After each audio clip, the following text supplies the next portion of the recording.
Meu nome é Edson Alves.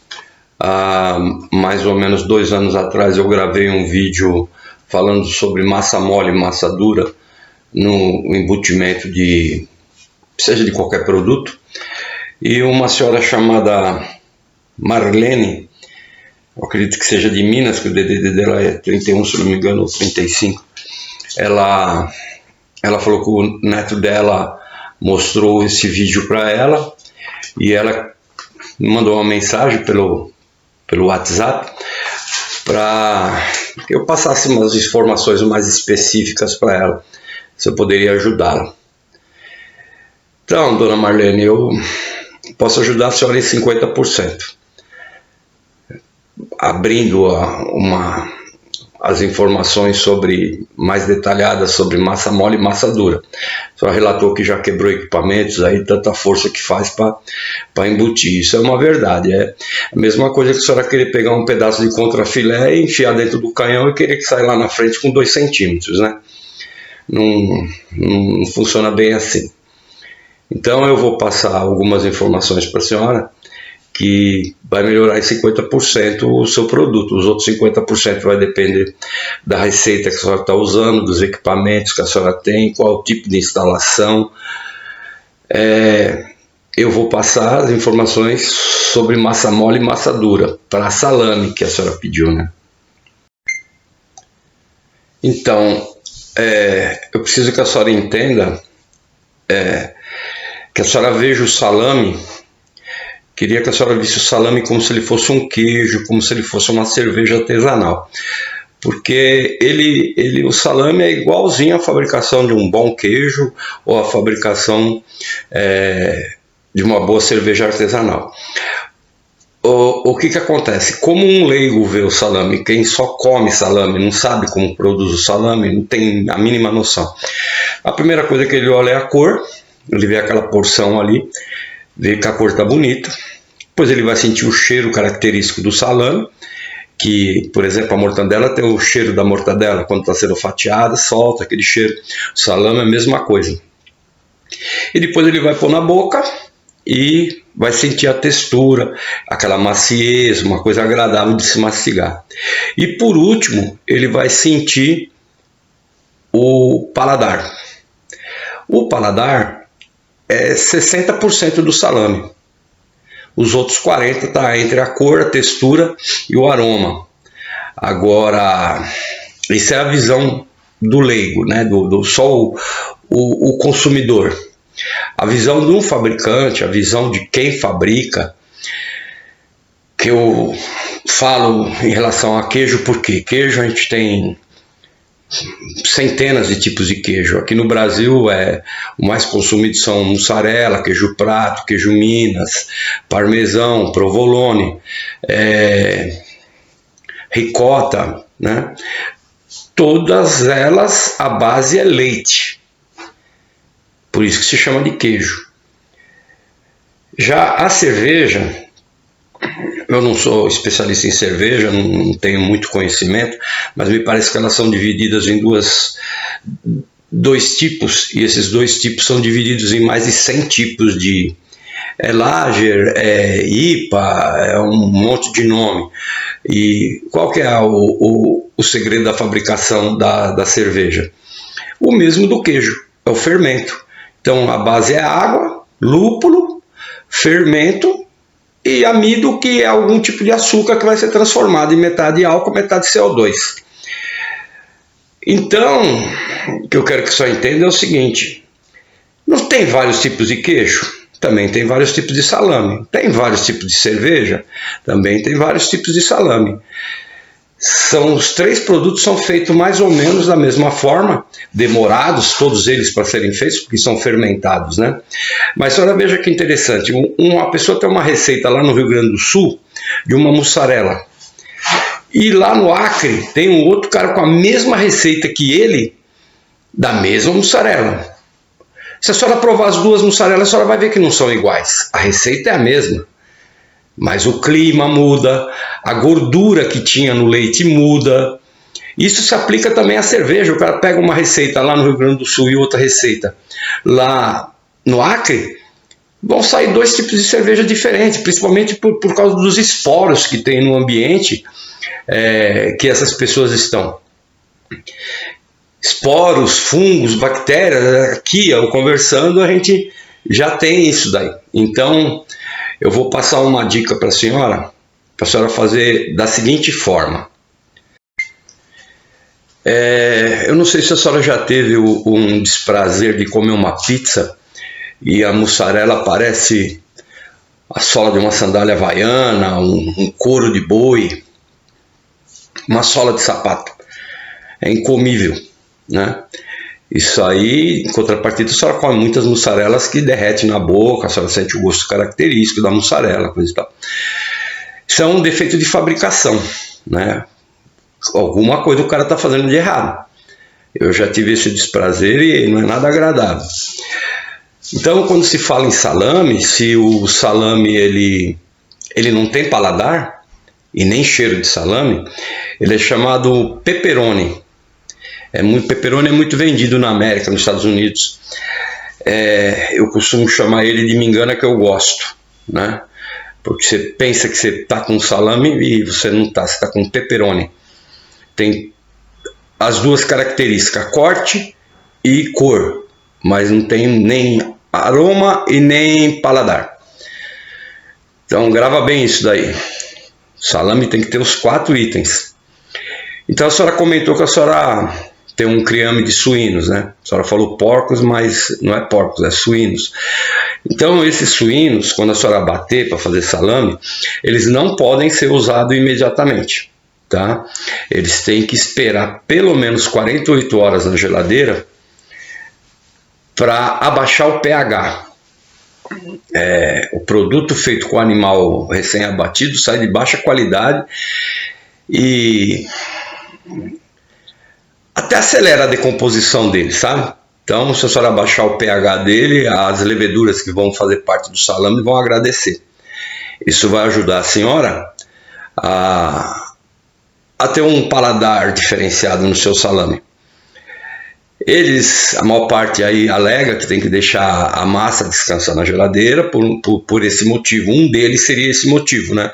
Seria o motivo de adequar o pH. O pH a senhora adequa com a carne in natura. A senhora não processa nada da carne, a não ser a limpeza, né? A senhora limpa a carne e já deixa no jeito para poder estar moendo, saiu da geladeira para evitar o máximo de contaminação, saiu da geladeira, já vai ser moída e já vai ser embalada. Depois que a senhora deixou de 48 horas a 72 horas na geladeira, quando a senhora for pôr na geladeira, a senhora já põe sem aquelas gorduras mole, aquelas pelanquinhas, eu chamo de gordura mole, mas eu não sei como a senhora chama na sua região, mas é aquela membrana que reveste o pernil, né? Pode ser o pernil, pode ser a paleta. Então aquela membrana não deve ir no salame, de jeito nenhum. E isso que dá aquele defeito que a senhora estava comentando de ficar com furinhos pretos dentro, justamente foi a decomposição da gordura mole que os conservantes não pegaram. E de repente a senhora não respeitou muito o limite de temperatura, então fica aquele oco, sem liga, dentro do salame. Então isso aí a senhora já esquece, a carne já tem que ir em tiras e o salame, o toucinho do lombo de preferência já tirado o couro, já cortado no tamanho que pode ir para o moedor, não sei qual moedor que a senhora tem, o ideal é boca 22, né? Que ele não destrói as fibras da massa enquanto ele está passando no túnel da rosca sem fim. Aí, quando a senhora for fazer o salame, a senhora põe umas 2 horas antes o toucinho no freezer, para ele dar uma leve endurecida, porque aí a senhora vai moer a carne, um pouco de carne, um pouco de toucinho, um pouco de carne, um pouco de toucinho. E o disco ideal para a senhora fazer um salame seria o disco de 26 furos. Ele é mais ou menos da grossura cada furo é da grossura de um lápis. Esses lápis a gente escrever, uma caneta, eu não me recordo agora qual é mesmo o milímetro dele. Deve ser em torno de 10 milímetros, tá? pouquinho menos, um pouquinho mais, mas em média eles têm 26 furos, de 21 a 26 furos, depende do fabricante. Antes da senhora moer sua carne, a senhora tem que saber quanto que a senhora tem de carne e toucinho. Vamos supor que a soma da carne e do toucinho dá 10 quilos.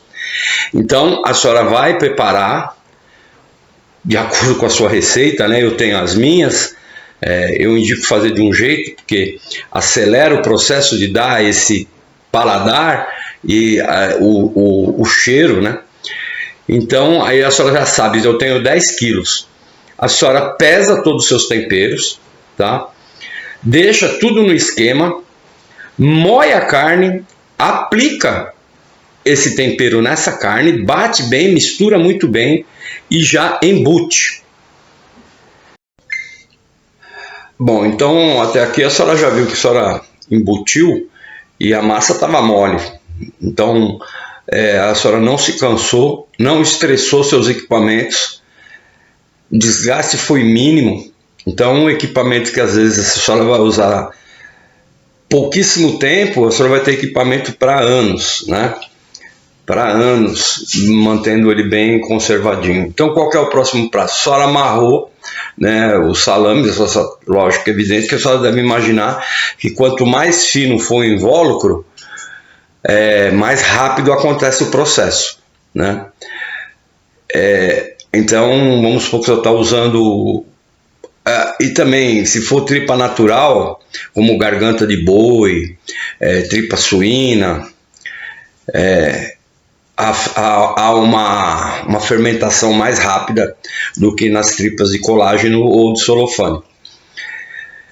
Não que não sejam boas, porque você não encontra, né? Só a garganta de boi que você acha no calibre das tripas de calibre 70, calibre 80, né? Ou bexiga, mas é mais caro, né? Então o pessoal dá preferência para embutir nas tripas de colágeno de 40 a 70.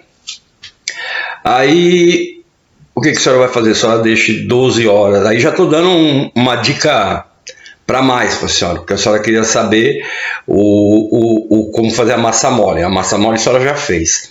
Mas aí que vem a pegada do descanso da massa. A massa tem que descansar embutida. Ela tem que pegar o formato do cilindro da tripa.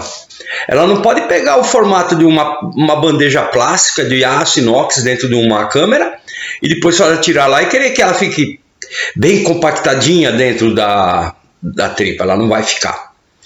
Então ela já tem que descansar já embutida. Fura ou não fura? Eu não furo porque eu não quero que entre nada dentro da minha massa e não quero que saia nada daquilo que eu coloquei lá. Eu quero que ele fermente. Quero que ele fermente e fermente bem lá dentro. Então, eu não vou permitir que entre nada pelos furos, que são feitos propositalmente, e também não vou permitir que meu tempero saia, meu conservante saia. Vai ficar lá dentro. Mas tem que deixar descansar aberto para sair o conservante. Não. A quantidade de conservante que vai para cada quilo de massa é insignificante. 6% entre nitrato e nitrito em 940 gramas de sal não vai chegar a dar 0,06 por quilo de carne de conservante. É mínimo. Posso lhe garantir que a senhora come batata 500 vezes com mais nitrito e nitrato do que tem o seu salame. Se a senhora comer qualquer tubérculo, beterraba, batata, mandioca, todas elas têm de 500 a 1.500 vezes mais nitrato e nitrito do que tem uma linguiça e um salame. Mas eu quero a minha tripinha bem fechada, com conservante lá dentro, fazendo efeito. Se fosse linguiça, seria só o nitrito, que ele tem um efeito rápido, no máximo 15 dias ele já fez o serviço dele. Quando é um produto curado, tipo salame, copa, então a gente tem a cura 2, que é o nitrato e nitrito. Então, quando o nitrito acaba, o nitrato está se transformando em nitrito. Por isso que ele tem uma cura mais prolongada. Mas se a senhora quiser fazer um salame hoje e comer amanhã, pode comer tranquilamente que não tem problema nenhum.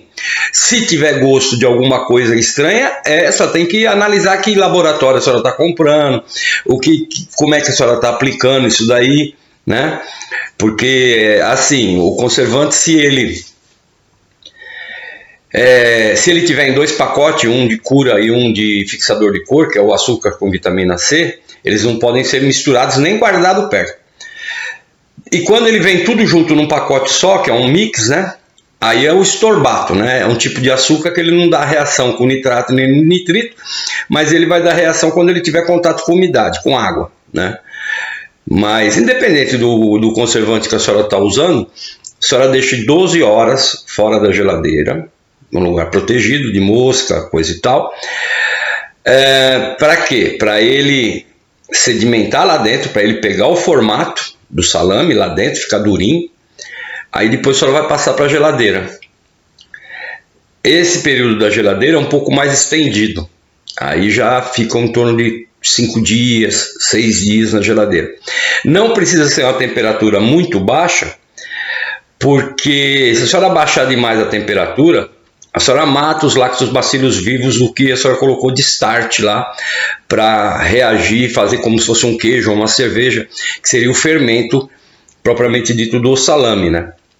Existem vários starters aí que uns funcionam melhor, outros não, mesmo os caseiros, né, como o vinho, o Yakult e até um start mínima coisa de um start de fermento de pão. Tem gente que usa bastante coisas aí. Tem o start próprio para carne, né, que justamente é para aparecer esse fungo branco. O pessoal chama de molde, eu chamo de bolor, né? Existem vários tipos de bolor. Tem o branco, é o ideal para o salame, né? O branco, ele é sinal que o seu processo está 100% correto. Você chegou lá. Quando aparece o bolor verde, azul ou amarelo, no começo dá para você até salvar se você tirar do local que está contaminado, passa um vinagre por fora do salame e troca ele de ambiente, né? Porque é o local que está com aqueles esporos, né?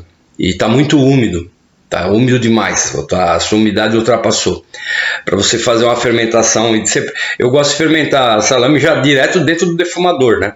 Por isso que é bom ter um defumador grande, porque você já faz uma leva grande e já deixa lá os 15 dias por aí que ele vai pegar esse bolor dentro do defumador, mas não um defumador de chapa, né? Defumador de alvenaria. Que mais? Então, passou os 5, 6 dias, a senhora vai dar seguimento no seu processo, né? A senhora vai fazer a secagem dele, porque a senhora já fermentou ele na geladeira, fermentou 12 horas na temperatura ambiente, depois ficou mais uns dias na geladeira fermentando mais ainda. Aí só vai passar para a parte de maturação, que é o desenvolvimento maior ainda dessas leveduras e aonde vai vir o gosto característico. Lembrando que quando o salame aparenta esse mofo que está aqui atrás, eu estava falando dos mofos, então o amarelo, o verde e o azul não são bons, mas não há necessidade de descartar, só ainda pode limpar. Agora, quando o mofo é preto, pode jogar fora. Tá? Mofo preto é só a ponta do iceberg dentro de um alimento, né? Quando sai o preto lá fora, dentro já está estrupiado o negócio. Então fica aí a dica, tá? Mofo branco para queijo e para salame é uma maravilha. Para copa, qualquer produto curado. Agora os outros mofos a senhora tem que evitar. Então é isso. Quem quiser minha assessoria, vou deixar aí meu WhatsApp. Quem quiser comprar defumador, a planta para construção de um defumador com circulador de ar, com filtro de ar, com até retenção de fumaça se tiver problema de CETESB e para até 800 quilos, eu tenho essa planta para oferecer, tá? E tem as receitas, tem o canhãozinho, a gente fabrica os canhõezinhos não são canhões, são canhões populares, né? Mas Tem gente que usa tanto essa técnica de fazer massa dura que chega até a destruir esses canhão. Pega e devolve. Ah, o canhão não é bom. Não, não é que o canhão não é bom. É que o que você está fazendo requer uma máquina industrial da CAF e da Beccaro, que pesam 45 quilos cada uma, mas nem a indústria usa essa técnica de deixar a massa descansar. É raríssimo uma indústria fazer isso, porque ela sabe que ela vai contaminar, ela vai destruir o equipamento dela, ela vai fazer... não tem vantagem nenhuma. Não tem vantagem nenhuma. Eu não consigo citar uma vantagem de deixar a massa descansar antes de embutir, mas eu posso citar dezenas. Ela perde a liga, ela enche de gotículas de ar lá dentro e um alto risco de contaminação. Uma contaminação cruzada na geladeira é facinho de acontecer, mesmo que o freezer seja só para aquele produto, só de abrir e fechar o freezer você já está contaminando, né? Então, quando ela está protegida pela tripa, você só tem vantagem. Não judia de você, não judia do equipamento e sai um produto de melhor qualidade. É isso, um abraço para vocês, desculpa o vídeo um pouco longo aí. Qualquer coisa aí é só chamar. Só mais um detalhe que eu esqueci de falar. Quando você for pôr na geladeira o salame para descansar, passa um álcool 70 ou 90 num saco plástico, esteriliza ele com álcool, seca ele e você passa óleo no salame e coloca todos dentro de um saco e amarra, tira a maior quantidade possível de ar desse saco e amarra, para ele manter a umidade, para ele ficar com a coloração tudo por igual. Qual é o objetivo desse descanso na geladeira ele embutido? É para evitar um chamado anel de maturação. O anel de maturação é quando o salame está sendo processado errado. Então ele fica com um anel em volta do salame. Você vê que a cor está escura, o centro do salame é de uma cor e tem um anel em volta. Esse anel é um erro do processo. Então, esse salame ele está secando de fora para dentro e você quer que o salame seque do meio para fora. Então, se você conseguir esse processo, que ele seque do meio para fora, você vai obter sempre um produto de melhor qualidade. Então, lembrando de colocar alguma coisa no salame, pode ser... Eu prefiro um azeite, né? Passar um azeite ou um óleo. Mas é que existem várias formas de fazer essa fermentação, né? Tem gente que deixa mergulhado no azeite, tem gente que deixa mergulhado na banha. Existem várias formas. Tem o processo eu sempre erro esse nome do salame da Crocávia, né? Porque existem dezenas de tipos de salame, né? Eu não lembro se é Cracóvia ou Crocávia, mas é mais ou menos parecido com isso. E é um processo de você faz até esse processo da geladeira, né? Vai estar dando aí em torno de 7 dias por aí. Aí você vai cozinhar o salame numa faixa de 60 a 75 graus por um X espaço de tempo. Aí ele vai deixar ele secar naturalmente, tá? Fica um salame bom também dá o bolor, tá? Só que já é outra cor, né? Já fica uma cor diferente, mas fica gostoso. Um abraço.